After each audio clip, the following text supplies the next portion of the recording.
Big TV భక్తి సమాచారం WhatsApp ఛానల్లో జాయిన్ అవ్వండి. అన్ని విశేషాలు ఎప్పటికప్పుడు తెలుసుకోండి.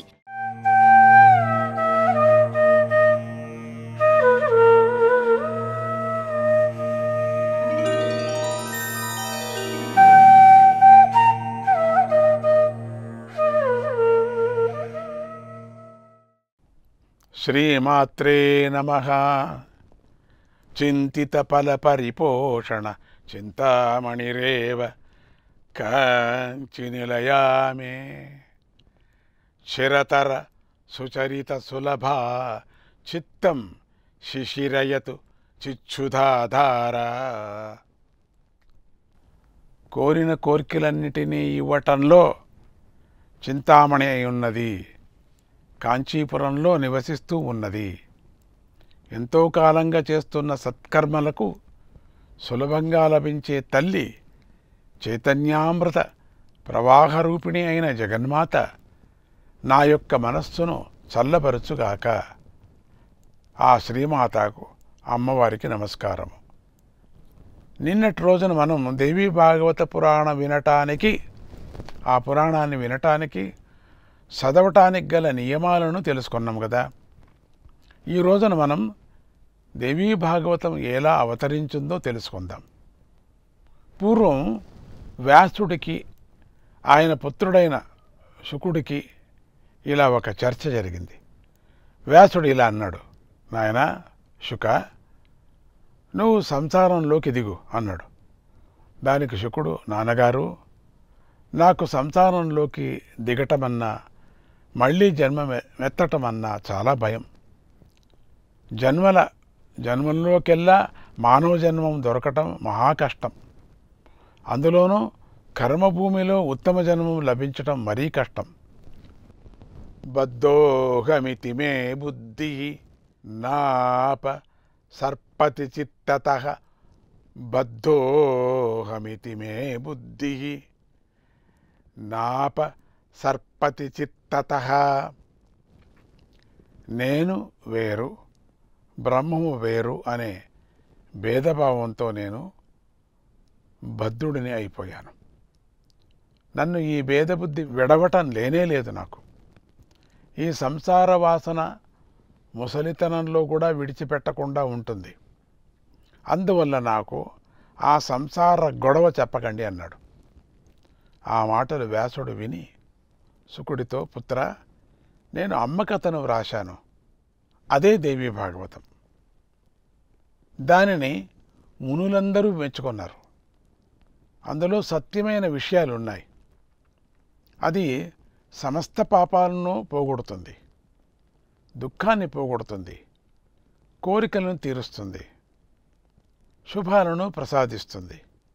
నీకు సంసార బాధలంతా తొలగిపోతాయి. సదసత్ జ్ఞాన విజ్ఞానం శృతమాత్రేణ జాయతే ఏన భాగవతేనేహ తత్పటత్వం మహామతే.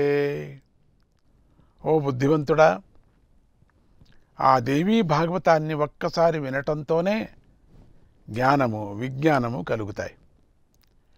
ఏది నిత్యమైనది, ఏది అనిత్యమైనది అనేది తెలుస్తుంది. కనుక నువ్వు దానిని శ్రద్ధాభక్తులతో పఠించు. నీకు జ్ఞానం లభిస్తుంది, ముక్తి కూడా లభిస్తుంది అని ఇలా చెప్పాడు. పూర్వం ప్రళయ సముద్రం మధ్యలో ఒక్క మర్రి ఆకు మీద ఒక బాలుడు కుడికాలి బొటన వ్రేలిని నోట్లో పెట్టుకొని పడుకున్నాడు.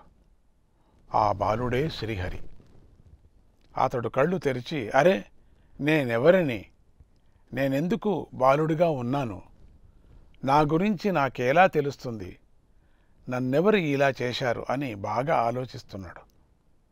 అప్పుడు పరాశక్తికి అతడి మీద దయ కలిగింది. శ్లోకార్థేన తయా ప్రోక్తం భగవత్యాఖిలార్తదం సర్వం కల్విదమేవాగం నాణ్యదస్తి సనాతనం. ఈ ఒక శ్లోకంలో సగభాగంతోనే ఇలా సమాధానం చెప్పింది. ఇదంతా నేనే, నాకన్నా సనాతనమైనది ఏదీ లేదు, దీన్ని తెలుసుకుంటే నన్ను తెలుసుకున్నట్లే అంది. అప్పుడు విష్ణువు వెంటనే, ఇప్పుడు నాతో ఎవరు మాట్లాడారు? ఈ గొంతు స్త్రీదా, పురుషుడిదా, నపుంసకుడిదా, ఎవరిది అని అర్ధశ్లోకంలో నిండినటువంటి భాగవత భావాన్ని మనస్సులో స్మరించాడు. తదా శాంత భగవతి, తదా శాంత భగవతి ప్రాదురాస చతుర్భుజ శంఖచక్ర గదా పద్మ వరాయుధరా శివ. అప్పుడు ఆ భగవతీదేవి శాంత స్వరూపంతో విష్ణువు ఎదుట ప్రత్యక్షమైంది. ఆమె 4 చేతులతో శంఖము, చక్రము, గద, పద్మము, వరాయుధాలను ధరించింది. ఆమె ముఖం చంద్రబింబంలాగా ఉంది. ఆమె కళ్ళు విశాలంగా ఉన్నాయి. ఆమె చిరునవ్వు నవ్వుతూ ఉంది. ఆమె ధరించిన బంగారు పట్టుచీర మెరిసిపోతుంది. ఆమె సత్వరూపంతో ఉంది. అంతేకాకుండా ఆ తల్లి చుట్టూ బుద్ధి, మతి, కీర్తి, స్మృతి, రతి, భూతి, ధృతి, శ్రద్ధ, మేధ, స్వాగ, నిద్ర, క్షుధ, గతి, దృష్టి, పుష్టి, క్షమ, లజ్జ, జృంభ, తంద్ర అనేటువంటి శక్తులున్నాయి. అమ్మవారు మహాలక్ష్మి స్వరూపంగా ఉంది. హరి ఆ శక్తిని చూసి ఆశ్చర్యపోయాడు. అంతలోనే ఇలా మళ్ళీ విచారించాడు. ఈ ఆకు ఏమిటి? ఈ ఆకు మీద నేను పడుకోవటం ఏమిటి? నాకు ఈ శక్తి కనిపించటం ఏమిటి? ఇది వింతగా ఉంది, మాయలాగా ఉంది.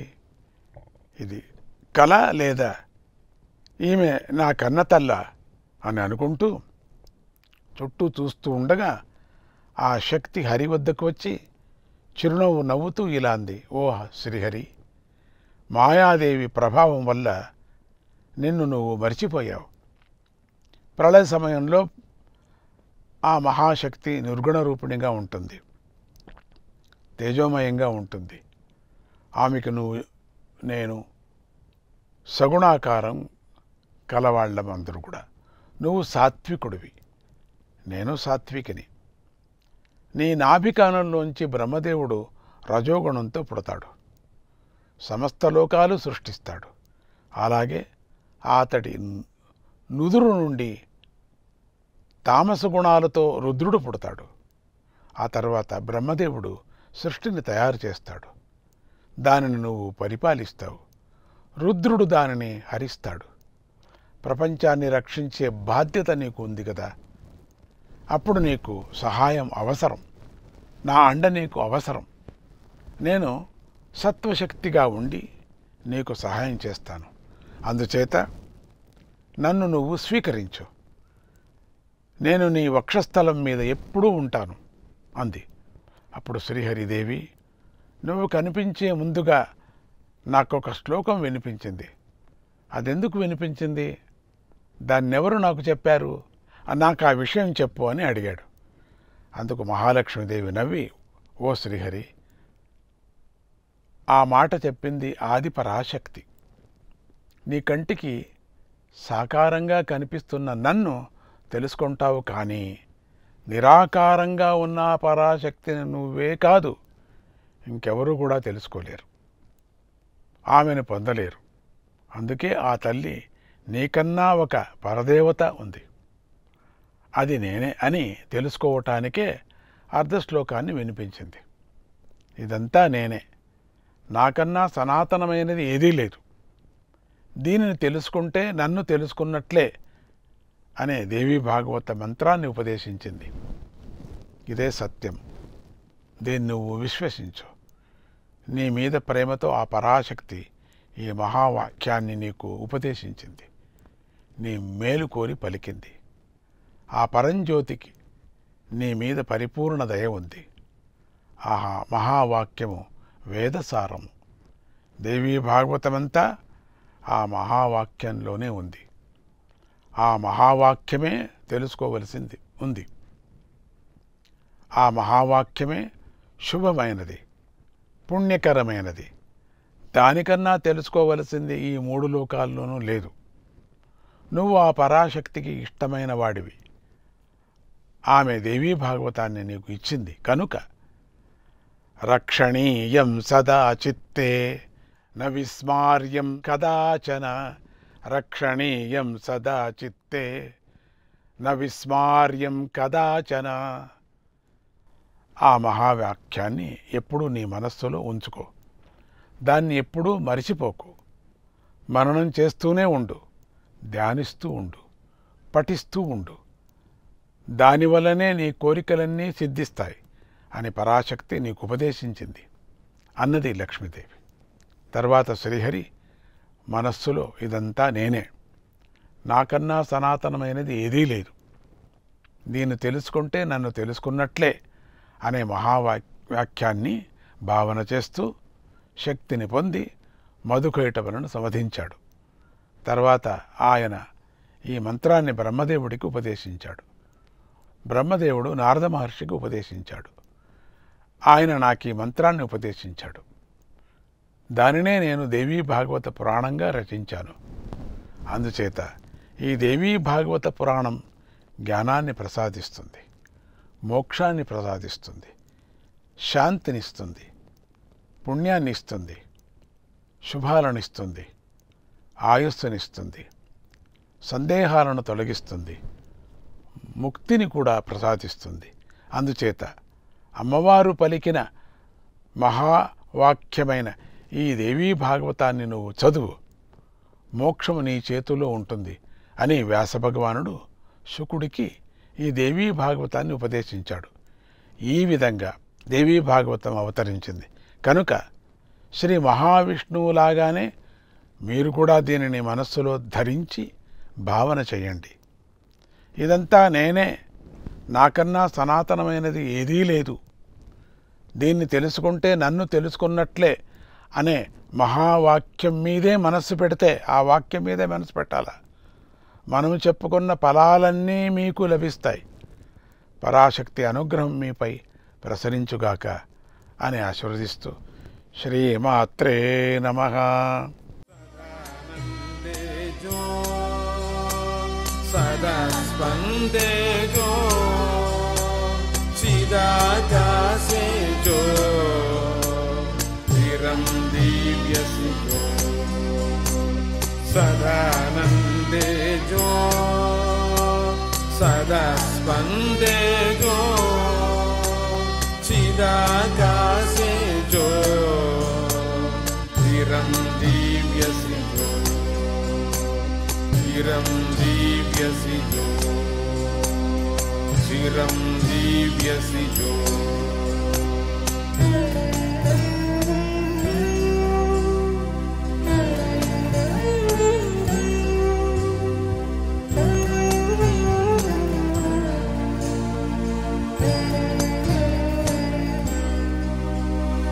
निगम पुंजो जो भवति रज्जुर्जो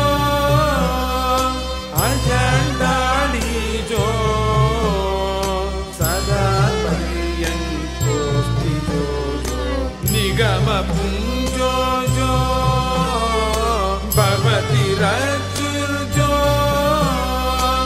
अजंडाली जो सदा पर्यंकोस्ति जो भवति सृष्टिश्च प्रलयरीतिश्च भवति सृष्टिश्च प्रलयरीतिश्च शिवे यातं जो तथा यातं च शिवे यातं जो तथा यातं च लोलाया